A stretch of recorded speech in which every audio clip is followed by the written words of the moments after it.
Alors moi je suis Vidia Tombi Montero. Je suis éditrice à Dakar, mais plus largement une militante de la culture, puisque j'ai pas mal de casquettes ici, mais qui recoupent toujours cet intérêt et cet engagement pour la culture.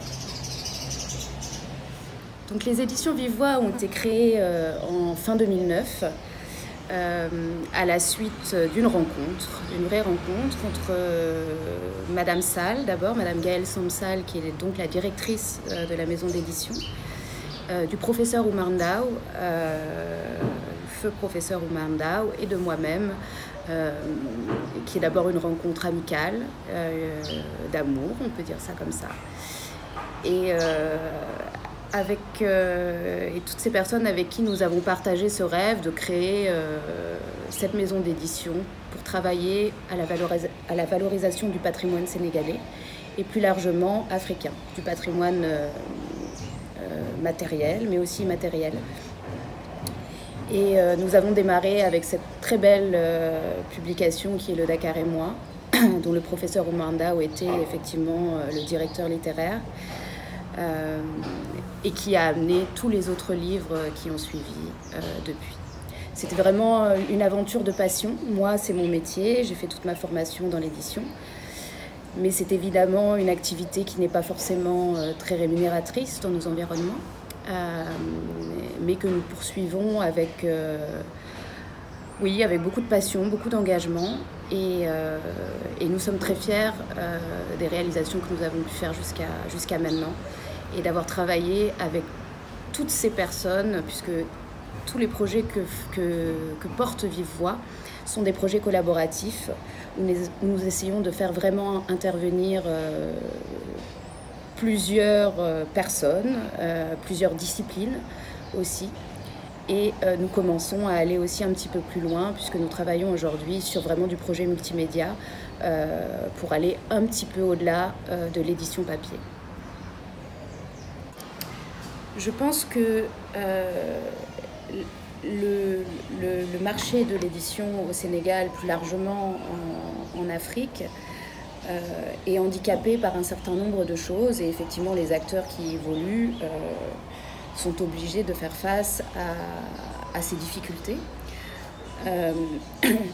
Ce qu'il faut constater, c'est qu'effectivement, il y a très peu, il n'y a pas de plateforme de diffusion autour du livre, qui est déjà un élément extrêmement important quant à la capacité pour un livre de rencontrer son public.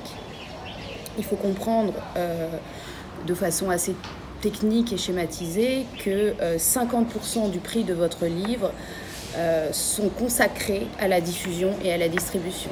Ce sont des pans qui sont quasiment inexistants sur nos territoires. La distribution n'est pas prise en charge. La distribution, c'est-à-dire ce qu'on entend, la mise en place dans les lieux de vente pour qu'effectivement ils puissent atteindre le client. Et parallèlement, tout le circuit qui est mis en place pour permettre un environnement propice à la réception de l'ouvrage. Donc c'est ce qu'on appelle la diffusion, c'est-à-dire de la télé, de la communication, de la presse, etc., etc. Nous n'avons pas d'émissions littéraires, nous n'avons pas de rentrée littéraire, nous n'avons pas, etc., etc. Donc ce qui fait qu'effectivement un livre a beaucoup de mal à rencontrer son public. Les espaces de distribution également sont assez restreints, puisque uniquement Dakar, par exemple, vous allez trouver 3 librairies sur Dakar, et sur le reste du territoire sénégalais, malheureusement, nous sommes très pauvres en revendeurs spécialisés de livres. Et il faut bien concevoir quand même que le produit culturel nécessite une approche commerciale un peu spécifique. D'ailleurs, je me permets d'élargir ça à tous les autres produits culturels, puisque je pense que c'est vraiment une problématique que rencontre le produit culturel dans nos espaces, puisque les lieux de distribution à proprement parler, que ce soit des salles de concert, que ce soit pour la musique, les lieux d'exposition, effectivement, il y en a de plus en plus aujourd'hui, des galeries d'art qui commencent mais qui sont encore à la genèse de quelque chose. Donc c'est vraiment un manquement. Et nous sommes obligés d'y pallier et de trouver en tout cas des alternatives ou en tout cas des solutions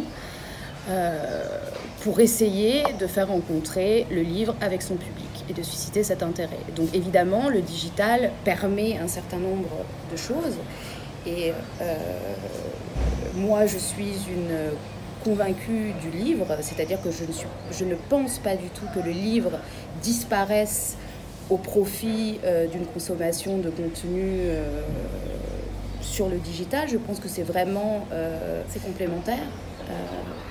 Il faut vraiment travailler aujourd'hui sur des projets globaux, c'est-à-dire qui permettent d'investir tous les circuits de diffusion possibles, notamment l'audio, la vidéo, pour accompagner le livre papier. Donc c'est vraiment une démarche globale. Ce n'est pas investir le digital au détriment du livre papier, au contraire, c'est plutôt accompagner le livre papier en investissant d'autres espaces. La chose aussi peut-être sur laquelle j'aimerais un petit peu appuyer, c'est que nous sommes des producteurs de contenu. Et ce qu'on remarque aussi un petit peu dans cette ère, oui, j'ai envie de dire ça, à cette époque, c'est qu'on est aussi peut-être un peu dans une crise de contenu. Le fait que nous nous attachions véritablement à travailler sur ces contenus de qualité, puisque nous positionnons sur vraiment du contenu qualitatif, je ne dirais pas scientifique, je ne dirais pas ce n'est pas du livre d'art, etc. Mais c'est quand même du contenu sur lequel on s'attache à avoir une qualité et une durabilité, en tout cas sur les éléments sur lesquels on travaille. Et ça nécessite également de pouvoir mettre à disposition ces contenus pour le plus grand nombre. C'est aussi une de nos volontés, une de nos raisons d'être. Et pour cela, effectivement, il faut pouvoir mettre en place les mécanismes qui le permettent. Le livre que nous produisons est cher, nos livres sont assez chers. Évidemment, nous avons bien conscience que ce n'est pas pour tout le monde. Un livre qui coûte 20 000 francs dans nos réalités, c'est quand même pas donné. Et la vulgarisation, par contre, des contenus et leur accessibilité est très, très importante pour nous. Nous avons fait le constat qu'effectivement, c'était assez exclusif par le livre papier et par le choix, parce que c'est vraiment un choix, c'est une ligne éditoriale que nous nous sommes donnée, d'être sur ce livre cher, ces livres qualitatifs, mais évidemment qui ne vont pas pour tout le monde. Donc c'est aussi la raison de cette nouvelle réflexion et de cette nouvelle orientation pour dire que ces contenus qui existent, sur lesquels on travaille, doivent être reçus et réceptionnés par le plus grand nombre. Ce ne sont pas des opérations économiques, donc c'est des projets qui sont pensés pour le sens du projet et pour ce qu'il peut porter et donner. Donc c'est des choses auxquelles nous croyons fortement avec un engagement fort. Et donc nous essayons d'accompagner au maximum. C'est pour ça aussi que nous ne multiplions pas les projets. Nous nous concentrons en général sur ces projets sur lesquels oui, nous croyons, nous y investissons. Et de plus en plus aussi, on voit l'importance pour travailler et traiter les sujets sur lesquels qu'on investit, de travailler sur des formes pluridisciplinaires. La pluridisciplinarité, bien sûr, c'est très intéressant techniquement même en termes d'édition de voir comment intégrer du relief. Par exemple, si un artiste plasticien, après je reviendrai à cette expérience plus spécifique, je sais pas, fait des petites sortes de sculptures sur sa page, comment rendre compte après dans l'impression d'un livre? C'est pas forcément évident, mais techniquement, c'est très intéressant. Comment intégrer du son dans un livre, comment pouvoir émettre des réalités sensorielles, enfin des différentes. Mais malgré tout, le livre ne suffit pas. On est obligé, je dis ça comme si c'était difficile pour nous, mais ça l'est pas. C'est vraiment quelque chose qui nous intéresse beaucoup, et aussi pour servir la pertinence de nos projets. Donc c'est ça, c'est aussi là-dessus que je voulais, enfin, ce que je voulais rajouter. Mandao était vraiment l'esprit de Vive Voix. C'était un ami avant toute chose. Pour ma part, c'est une des premières personnes que j'ai rencontrées à Dakar et qui m'avait vraiment tenu la main pendant de nombreuses années pour entrer dans ce Dakar. Donc voilà, c'est d'abord beaucoup d'émotions de travailler sur ce projet puisqu'il nous a quittés. Et depuis son départ, nous réfléchissons à vive voix à comment pouvoir diffuser au mieux sa pensée, pouvoir accompagner au mieux ce qu'il a pu, enfin en tout cas pouvoir transmettre ce qu'il ait pu transmettre à tant de personnes ici qui pourront sans doute témoigner, puisque c'était quand même quelqu'un qui a compté à Dakar et plus largement au Sénégal dans le domaine de la culture.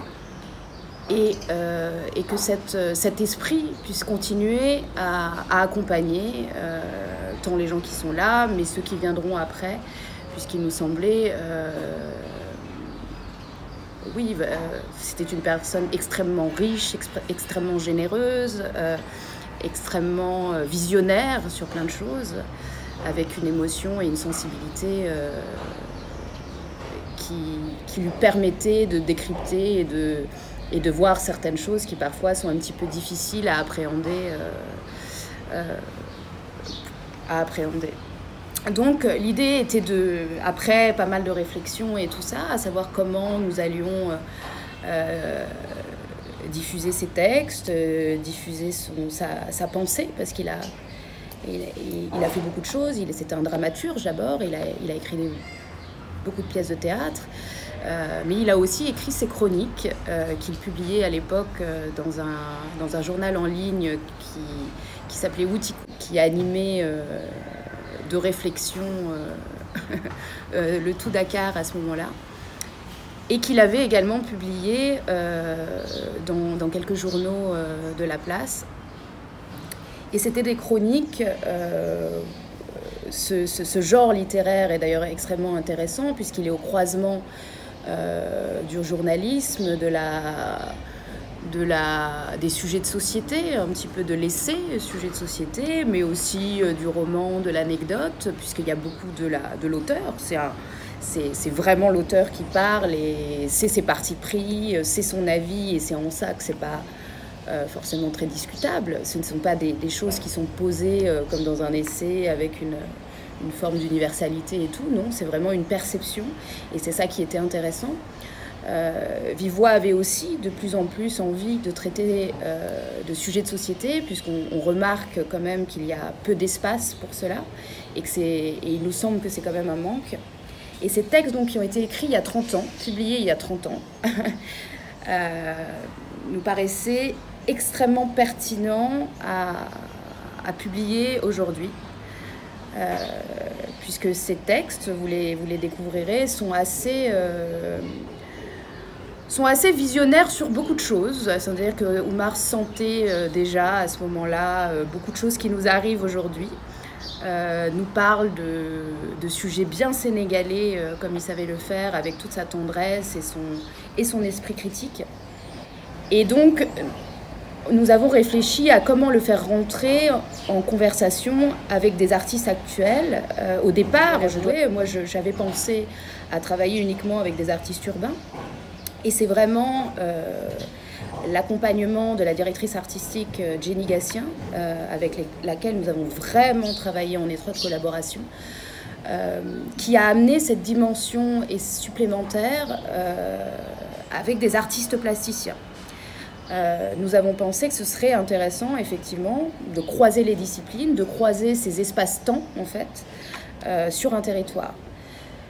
Sur un territoire déjà défini, puisque là, on parlait quand même de Dakar, beaucoup. Mais aussi un territoire, là, bien déterminé, puisqu'il s'agissait d'un livre.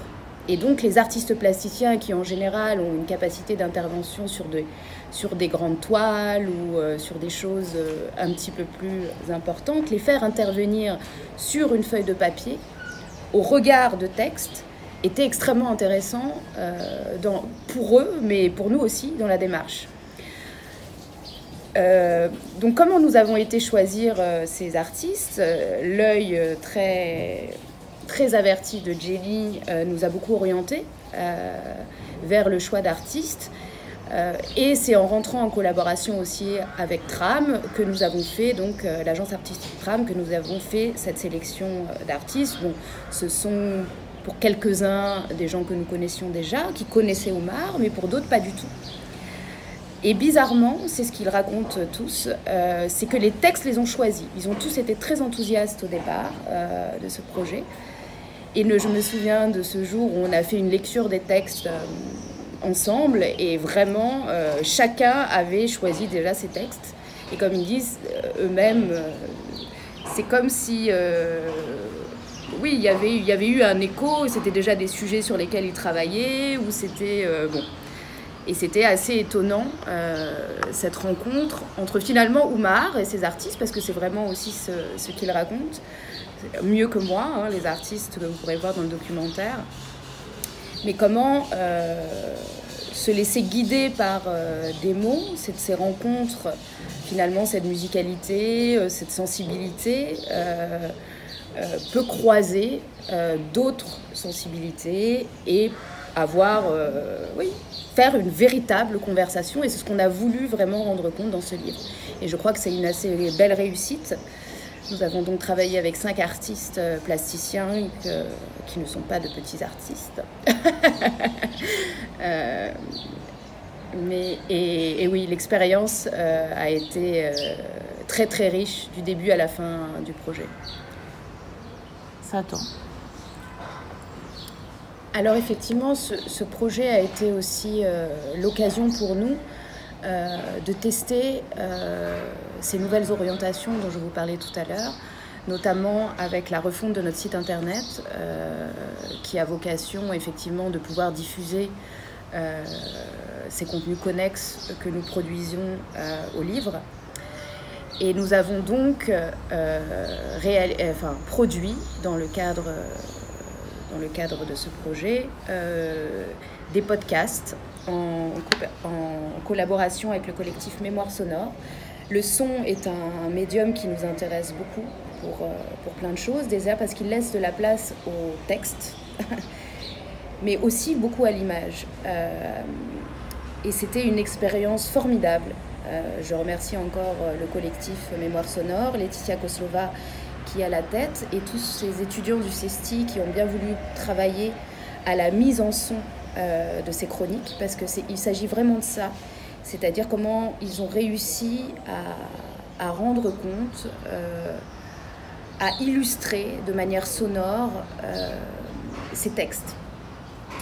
Donc il y a eu vraiment tout ce travail de prise de son dans la ville, puis des lectures qui ont été faites par la famille d'Oumar, puisque nous cherchions une sensibilité, une émotion qui pourrait être retransmise, et la famille d'Oumar s'y est prêtée volontiers. Et ce qui rend effectivement des produits et des formes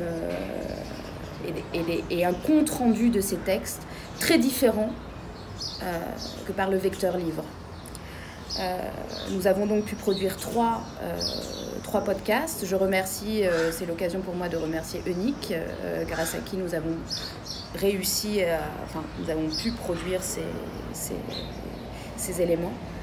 Et nous avons également réalisé un petit documentaire pour pouvoir expliquer cette démarche artistique aussi qui était assez originale, sur laquelle nous avons tous beaucoup appris et qui nous semblait être vraiment important de pouvoir, sur laquelle nous avions envie de communiquer et expliquer qu'en fait parfois il faut sortir de ces zones de confort. Et qu'on apprend toujours énormément et qu'on arrive à faire des choses finalement avec des degrés un peu supplémentaires quand on se prend un peu à rêver. Et c'est un peu ce qui s'est passé avec ce projet-là. Au départ, nous ne savions même pas techniquement comment nous allions arriver à le faire, et c'est vrai que c'est super. Donc ce documentaire qui a été réalisé par Ludo Lemaire, qui est qui vous expliquera cette démarche croisée entre les artistes, ces capteurs du son, ces capteurs de vidéo, les textes d'Oumar, puisqu'Oumar était très présent pendant toute la réalisation de ce livre. C'est ça aussi qui était assez fabuleux. Il nous a vraiment encore accompagnés beaucoup.